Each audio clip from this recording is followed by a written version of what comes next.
여기에서는 인터럽트를 처리하기 위해서 중앙 처리 장치가 하드웨어적으로 제공해야 될 사항에 대해서 설명하겠습니다. 네 가지가 있는데요. 첫 번째는 인터럽트 가능 플래그고, 그 다음에 인터럽트를 요청하고 확인하는 방법, 그리고 인터럽트 단계라는 것은 우리가 그동안 명령어 사이클에 인출 단계하고 실행 단계만 있었는데, 명령어 사이클에 인터럽트 단계라는 게 하나 또 포함되어야 됩니다. 그리고 마지막으로 인터럽트 서비스 루틴에 대한 게 있는데요. 요거는 다음 절에서 설명하도록 하겠습니다. 인터럽트 가능 플래그는 이 상태 레지스터에 있는 제어 플래그 중 하나입니다. 우리가 상태 레지스터 공부할 때 이 부분이 조건 플래그고 이 부분이 제어용 플래그라고 했는데, 그때 여기 IE 인터럽트 이네이블 플래그라는 것을 잠시 설명을 했습니다. 상태 레지스터에 들어있는 하나의 플래그인데요. 이것은 중앙 처리 장치가 인터럽트를 허용할지 허용하지 않을지를 제어합니다. 그래서 여기가 0이면은 외부에서 인터럽트 요청이 있더라도 중앙 처리 장치가 인터럽트를 받아들이지 않고요. 이 자리가 1일 때, 이 자리가 1이면은 외부에서 인터럽트가 요청이 되면 인터럽트를 받습니다. 인터럽트를 허용을 하려고 그러면은 컴퓨터가 준비가 되어 있어야 되거든요. 메모리에 인터럽트 서비스 루틴이 다 올라와야 되고 등등 몇 가지 준비가 되어 있어야 되는데, 부팅하면서 처음에 컴퓨터가 켜질 때는 이 값이 0이에요. 컴퓨터 켜질 때는 이 값이 0인데 어느 순간에 부팅하는 도중에 인터럽트 서비스 루틴을 메모리에다가 다 올려놓죠. 올려놓고 나서 이거를 1로 이렇게 바꿔줍니다. 이걸 1로 바꿔주면 그 다음부터 이제 외부 인터럽트를 받을 수 있습니다. 그리고 또 프로그램을 실행하는 도중에도 프로그램 도중에 어느 부분, 요 부분을 실행할 때는 인터럽트를 허용하지 않아야만 하는 그런 경우도 있습니다. 인터럽트 허용하지 않으려 그러면 이 I 플래그를 0으로 만들고 여기를 실행하고 끝나면서 이걸 1로 이렇게 만들어 줍니다. 그래서 명령어 중에 보면은 이 interrupt enable 플래그를 1로 만들거나 0으로 만드는 명령어가 있어야 됩니다. 그 명령어가 보통 이제 STI 이름은 이제 다를 수 있는데 의미적으로 보면 set interrupt flag, 그래서 이 플래그를 1로 만드는 명령어가 있습니다. 그래서 이 명령을 실행하고 나면 이제 이 컴퓨터가 인터럽트 요청을 인식하게 되고요. 그 다음에 이 플래그를 0으로 만드는 명령어가 필요한데 클리어 인터럽트 플래그라는 명령어가 있습니다. 그래서 이 명령을 실행하고 나면 이 I 플래그가 0으로 바뀝니다. 0으로 바뀌고 나면은 이제 인터럽트 요청을 인식하지 않는 것입니다. 그리고 인터럽트 종류가 내부 인터럽트가 있고 외부 인터럽트가 있다고 했는데, 보통 이게 내부 인터럽트는 아주 심각한 것들이거든요. 그래서 그것은 이 상태 레지스터로 제어가 안 되고요. 보통 외부 인터럽트만 인터럽트 이네이블 플래그 가지고 제어를 합니다. 외부 인터럽트를 제어하는 게 이 상태 레지스터에 있는 인터럽트 가능 플래그의 용도입니다. 다음은 인터럽트 요청하고 확인하는 과정을 살펴보겠습니다. 이게 중앙 처리 장치고 여기는 이제 외부 입출력 장치입니다. 입출력 장치. 인터럽트를 거는 장치죠. 제어버스 중에 인터럽트 요청이라는 신호가 있습니다. 인터럽트 요청. 이것은 이제 외부 장치가 중앙 처리 장치에게 보내는 신호죠.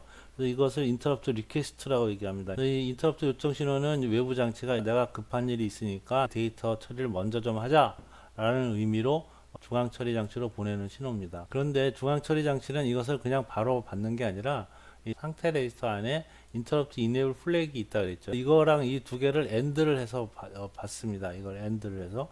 이게 1이면은 이 신호가 이렇게 전달이 되지만 이게 0이면은 전달이 안 되겠죠. 그래서 0이면은 이게 전달이 되지 않습니다. 1일 때만 이제 전달이 되고, 그래서 이 제어 장치는 이 두 개를 AND한 이 부분을 이름을 인터럽트 체크라고 그냥 이름을 붙인 건데요. 이건 이제 중앙 처리 장치 안에 있으니까 이건 이름이 특별하게 있는 건 아닌데 설명하기 위해서 붙였습니다. 그래서 인터럽트 체크하는 이 신호는 이 인터럽트 이네이블 플래그 여기 있는 거죠. 요거하고 외부에서 제어 버스에서 온 인터럽트 리퀘스트 선을 AND를 한 겁니다. AND. 여기 AND 연산입니다. 그래서 요거를 확인을 하는 거죠. 그래서 여기 값이 0이면은 인터럽트가 없는 거고 1이면 인터럽트가 있다 이렇게 생각을 하는 겁니다. 그리고 제어 버스 중에 하나는 이 제어 장치가 인터럽트 요청을 확인했으면 네가 요청한 인터럽트를 내가 인식했다라고 이 외부 장치에게 알려주는 신호가 있습니다. 이것을 인터럽트 액노리지라고 합니다. 액노리지 인터럽트 확인 신호죠. 인터럽트 확인 신호. 그래서 중앙 처리 장치가 외부 장치에게 인터럽트 요청을 받았다라는 것을 확인시켜주는 신호가 있습니다. 이것도 제어 버스에 있는 거죠. 제어 버스에. 그래서 인터럽트 에크 신호가 이렇게 있습니다. 그래서 인터럽트 요청과 확인을 하기 위해서 외부 장치가 인터럽트 요청하는 신호가 필요하고 제어 장치가 인터럽트 확인했다라는 것을 알려주는 신호가 필요합니다. 다음은 인터럽트 단계에 대해서 알아보겠습니다. 우리가 그동안 명령어 사이클을 얘기할 때 컴퓨터에 전원이 인가되면 인출 단계에서 명령을 갖고 와서 실행하고 다시 또 인출하고 실행하고 이렇게 한다고 얘기를 했습니다. 이렇게 이제 요 두 가지만 이렇게 돈다고 생각을 했는데 인터럽트를 쓰기 위해서는 인터럽트 단계가 이렇게 하나 필요합니다. 인터럽트 단계. 중앙 처리 장치에는 시스템 클럭에 의해서 도니까 외부에서 인터럽트 요청하는 것은 시스템이랑 상관이 없죠. 시스템이랑 상관없고 아무 때나 그 인터럽트를 요청할 수가 있습니다. 그러니까 이 시스템 클럭과 동기가 맞아 있는 게 아니죠. 그래서 중앙 처리 장치는 실행 단계가 끝날 때마다 이 인터럽트 체크를 검사합니다. 실행 단계가 끝날 때마다 인터럽트 체크를 검사를 해가지고 이게 1인가 보는 거죠. 이게 1인가 봐서 1이면은 이제 인터럽트를 처리하러 가고 이게 0이면은 다시 이렇게 돌아와서 다음 명령어 인출하고 실행하고 인출하고 실행하고 이렇게 합니다. 그러다가 인터럽트 요청이 있으면은 일로 가서 인터럽트 단계를 하고 그 다음에 다시 다음 명령어 인출하고 이렇게 되는 거죠. 그래서 이게 보면은 이게 상태도예요. 상태도 이게 하나의 상태, 이게 하나의 상태, 이게 하나의 상태. 그래서 이것을 구현하는 것 자체가 이게 상태도기 때문에 동기 순차 논리 회로로 이런 명령어 사이클을 제어할 수 있게 되는 겁니다. 이거를 구현하는 것은 제어 장치 안에 있겠죠. 그러면 이제 명령어가 실행되는 시간 축에서 인터럽트 요청과 승인되는 걸 보겠습니다. 지금 명령어 n-1번째, n번째 이렇게 쭉 명령어 있다고 보면 명령어마다 인출 단계, 실행 단계, 인출 단계, 실행 단계 이렇게 쭉 실행을 하겠죠. 이렇게. 인출 실행 인출 실행 이렇게 되고 있는데 인터럽트 요청은 아무 때나 될 수 있습니다. 외부 장치가 인터럽트 요청하는 거는 아무 때나 될 수 있습니다. 지금 n번째 명령을 실행하는 도중에 인터럽트 요청이 있었다고 보는데 지금 이 순간 아무 때나 인터럽트 요청이 이루어질 수 있습니다. 이 순간에 이제 인터럽트가 요청이 됐다고 보면 인출 단계하고 실행 단계가 끝난 다음에 인터럽트를 검사한다 그랬죠. 그러니까 요청이 하자마자 바로 인터럽트로 확인하는 게 아니라 인출 단계 끝나고 실행 단계 끝난 다음에 여기에서 이제 인터럽트 체크를 합니다. 그래서 인터럽트가 있다라는 게 이제 확인이 됐으니까 요 다음에 인터럽트 단계를 들어갑니다. 그게 이제 요겁니다. 요 단계. 그러니까 인터럽트 확인은 실행 단계가 끝날 때만 하는 거예요. 실행 단계가 끝날 때 인터럽트 확인을 하고 그래서 여기서 인터럽트 단계를 실행을 합니다. 여기서는 상태 저장하는 일을 합니다. 상태 저장하는 일을 하고요. 요거에 대한 것은 다음 슬라이드에서 좀 더 자세히 설명을 하고 인터럽트 단계가 끝나면 다시 또 인출 단계, 실행 단계가 실행이 되는데 이때는 인터럽트 서비스 루틴이 실행이 되는 거죠. 요 다음에 있던 명령어 실행되는 게 아니라 인터럽트 서비스 루틴이 실행될 수 있도록 여기에서 이렇게 조정을 해 놓습니다. 인터럽트 단계에서 수행하는 일을 알아보겠습니다. 지금 명령어가 이렇게 실행이 되다가 이 순간에 인터럽트가 걸리게 되면은 인터럽트 서비스 루틴을 가서 이 부분이 인터럽트 서비스 루틴이에요. 여기를 실행하고 인터럽트 서비스 루틴이 끝나면 다시 돌아와서 이렇게 실행을 해야 됩니다. 이런 구조인데 그래서 인터럽트 단계에서 해야 하는 일은 두 가지입니다. 두 가지. 상태를 저장합니다. 실행하다가 끝나고 이리로 가고 돌아와야 되니까 상태를 저장한다라는 것은 돌아올 준비를 하는 겁니다. 또 하나는 인터럽트 서비스 루틴으로 이동을 해야 됩니다. 다음에 명령어 인출하고 실행할 때는 이 부분 인터럽트 서비스 루틴 여기를 실행할 수 있도록 준비를 해야 됩니다. 크게 보면 이 두 가지인데 이때 해야 될 일이 뭐냐면 이 상태를 저장한다는 게 이 두 가지를 저장하는 겁니다. 그래서 프로그램 카운터하고 상태 레지스터를 스택에다 저장을 합니다. 그래서 푸시 PC PC를 스택에다가 집어넣고 푸시 SR 상태 레지스터를 저장을 합니다. 그래서 이 프로그램 카운트하고 상태 레지스터를 컨텍스트라고 얘기합니다. 컨텍스트. 이 부분이죠, 이 부분. 이 부분입니다. 그래서 푸시 PC를 해야 되니까 스택 포인터를 하나 줄이고 스택에다가 프로그램 카운터를 저장을 합니다. 하나 또 줄이고 그 다음에 상태 레지스터를 저장을 합니다. 요 두 가지 일을 한 거죠.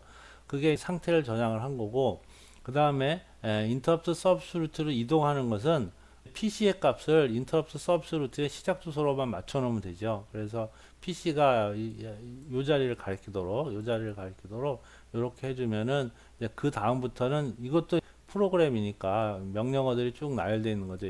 그래서 그 다음부터는 인출 실행하면서 이 부분을 실행하게 됩니다. 그래서 이 부분이 인터럽트 서비스 루틴이라고 얘기합니다. 인터럽트 서비스 루틴. 그래서 인터럽트 단계가 이렇게 가는 이 부분이 인터럽트 단계죠. 인터럽트 단계라는 것은 결국 이렇게 이동하도록 해주는 건데, 프로그램 카운터랑 상태 레지스터를 저장하고 PC를 여기로 맞춰주는 거죠. 이 부분이 인터럽트 서비스 루틴이고요. 제일 마지막에 인터럽트 리턴이라는 명령어가 있습니다. iReturn이라는 명령어가 여기에 이렇게 있습니다. 그래서 iReturn 명령어, 인터럽트에서 리턴해라 라는 명령어를 만나면 그러면 여기로 돌아오는 거죠. 이렇게 돌아옵니다. 그래서 인터럽트 리턴 명령어에서 하는 일은 아까 했던 일을 거꾸로 하면 되겠죠. 거꾸로 하면 됩니다. 아까 푸시 PC, 푸시 SR 했으니까 여기서 하는 일은 pop SR 그래가지고 상태 레지스터를 복구하고 그 다음에 프로그램 카운터도 또 복구해 놓습니다. 프로그램 카운터라는 것은 이건 이제 돌아와야 되니까 저장이 돼야 되는데, 이 상태 레지스터는 왜 저장을 할까요? 상태 레지스터는 왜 저장을 할까요? 프로그램이 이렇게 쭉 이어서 원래 실행을 해야 되는 건데, 요 이전에 어떤 상태 레지스터 값이 갔다 와서도 이게 바뀌면 안 됩니다. 인터럽트 서비스 루틴 여기도 프로그램이잖아요. 여기도 연산 명령어가 있을 수 있으니까 이 부분을 실행하면서 상태 레지스터 값이 바뀔 수 있습니다. 이 부분을 실행하면서 연산 명령어가 있으면 당연히 상태 레지스터 값이 바뀌겠죠. 만약에 상태 레지스터를 저장하지 않는다면 인터럽트 서비스 루틴에 돌아왔을 때 이전의 상태 레지스터하고 이후의 상태 레지스터가 달라지게 되잖아요. 프로그램 실행이 좀 이상해질 수 있습니다. 의도대로 되지 않을 수가 있어요. 그래서 상태 레지스터도 같이 저장을 하고 여기서 복구를 해서 상태 레지스터가 변함없이 쭉 이어지도록 이렇게 만들어 줍니다. 그래서 이 상태 레지스터도 같이 저장을 하고 복구하는 것입니다. 예제를 하나 보겠습니다. 인터럽트 요청 전후에 컴퓨터 상태가 어떻게 바뀌는지에 대한 예제입니다. 이게 그 컴퓨터 상태인데요. 복잡해 보이지만 차근차근 하나씩 보겠습니다. 현재 PC 값이 1102입니다. 1102. PC 값은 다음에 실행할 명령어 주소죠. 그래서 지금 이게 메모리 주소인데요. 1000번지서부터 1FF까지 이 영역에 현재 실행하는 프로그램이 있다고 이렇게 가정을 했고, 그 다음에 인터럽트 서비스 루틴도 메모리에 올라와 있어야 되는데 그게 이 800번지서부터 8FF까지 이 영역에 있다고 가정을 했습니다. PC가 지금 1102니까 여기 어딜 이렇게 가리키고 있겠죠. 여기 있는 명령어가 요 다음에 실행할 명령어고요. 그 다음에 IRE 304F 이게 현재 실행하는 명령어 코드가 되겠죠. 현재 실행하는 명령어 코드입니다. 이게 무슨 의미인지는 지금은 중요하지 않고요. 지금 요 명령을 실행하고 있습니다. 그 다음에 스택의 탑이 지금 FC08로 되어 있죠. 이게 스택 영역인데 스택이 지금 여기를 가리키고 있습니다. 스택이 여기를 가리키고 있으니까 여기까지가 스택 데이터가 채워진 부분이죠. 채워진 부분이고 이 부분은 지금 비워져 있는 부분이죠. 비워져 있는 부분. 그 다음에 인터럽트 서비스 루틴이 여기 800번째 들어와 있다고 했으니까 이게 인터럽트 서비스 루틴의 시작 주소입니다. 여기 시작 주소고요. 그다음 요거는 이제 현재 상태 레지스터 값이고 요거는 범용 레지스터들입니다. 범용 레지스터들을 값이 이제 임의로 이렇게 있다고 가정을 했습니다. 요게 그 인터럽트 단계 실행 전인데 이 명령을 실행하는 도중에 인터럽트가 걸렸어요. 이걸 실행하다가 인터럽트가 걸렸습니다. 그러면은 이 명령을 실행하고 나서 인터럽트 서비스 루틴으로 이동을 해야 되겠죠. 인터럽트 서비스 루틴으로 이동을 해야 되는데 인터럽트 단계에서 하는 일이 푸시 PC, 푸시 SR 그 다음에 PC에다가 인터럽트 서비스 루틴에 시작 주소를 넣는다 이렇게 했으니까 이걸 차례대로 한번 보겠습니다. 스택 포인터가 F8이었죠. 요 08을 가리키고 있었는데 스택 포인터 여기였는데 푸시 PC를 해야 되니까 스택 포인터를 하나 내리고 이 자리에다가 PC를 넣었죠. 이 PC의 값이 110이잖아요. 1102가 이렇게 들어왔습니다. 이게 이전 PC 값이 여기 들어온 거죠. 그다음 그게 스택 포인터 하나 내리고 메모리에다가 현재 PC 값을 저장을 했죠. 그게 요 동작이 끝난 거고 그 다음에 푸시 SR을 합니다. 그래서 스택 포인터 하나 또 내렸죠.